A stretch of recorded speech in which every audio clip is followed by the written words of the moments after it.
Hey folks, Rob Daniels here for the movie, TV, and video game soundtrack program Visions in Sound.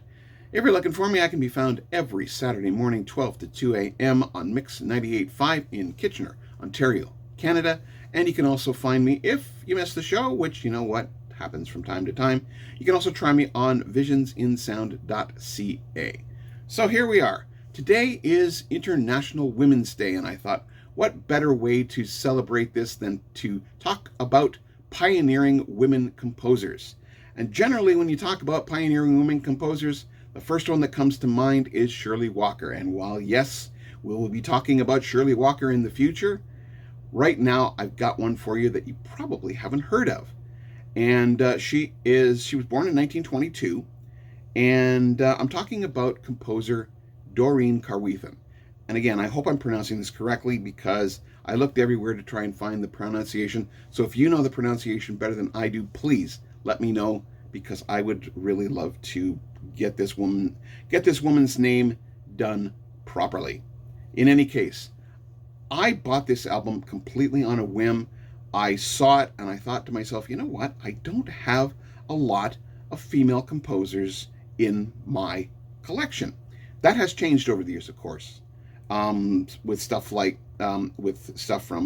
Lolita Ritmanis, Penka Kuneva, Nami Melamad, and the list goes on and on and on.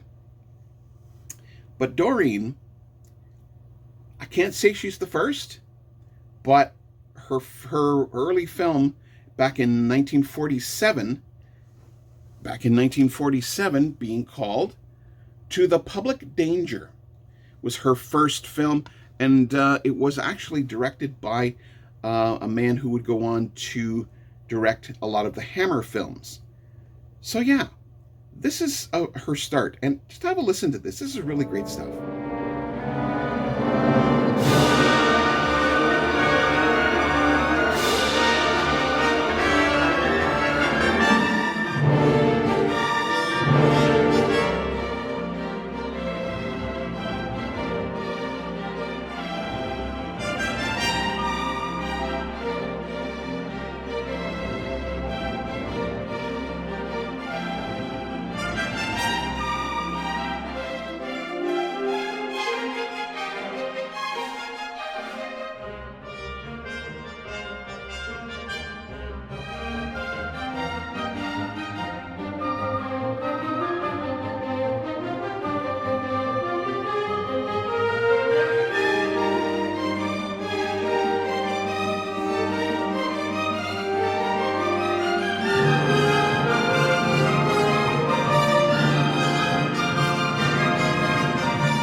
Now, this album is full of fantastic music that over the years if you get a chance to listen to this, I definitely recommend. And I'm just going to throw out some great score cues that were done off of this album. Just have a listen. You will not be disappointed.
So get out there. So folks, International Women's Day, just remember that these are our mothers, our sisters, our daughters, our friends, our girlfriends, the doctors, lawyers, teachers, and just appreciate them. Appreciate women this day and every day. It doesn't necessarily just have to be Women's Day. But International Women's Day puts a spotlight on these wonderful second halves that without them, I think we would go absolutely nuts. So yeah, get out there and listen to not just the regular film score or the regular scoring likes. Get out there and listen to like the likes of Delia Devonshire, Wendy Carlos, Nami Melamad, Lolita Ritmanis, Ann Dudley, and the list goes on, and the list goes on and on and on. And get out there and listen to some fantastic scores. You never know what you might find. A lot of these composers, many of these composers, are worthy of your time. So I will simply say this: like, share, and subscribe. And if you are so inclined, you can watch. I would say that you can watch the show. You can try. In any case, you can listen to the show every Saturday morning, 12 to 2 a.m. on Mix 98.5. And you can also try my website. I'm going to be doing some improvements over the next little while. I've got some ideas. Maybe I can implement them in the next little bit. This is visionsinsound.ca. I'm also on Blue Sky these days at visionsinsound.bsky.social. I can also be found on GoodPods, a downloadable app for your phone or other type device. And I can also be found on the many other podcatchers out there, including the likes of Apple Music. So again, get out there and listen to some great scores, some fantastic scores. You know that there are composers out there that are worthy of your time. Have yourself a great day, and we'll talk to you later. Bye for now.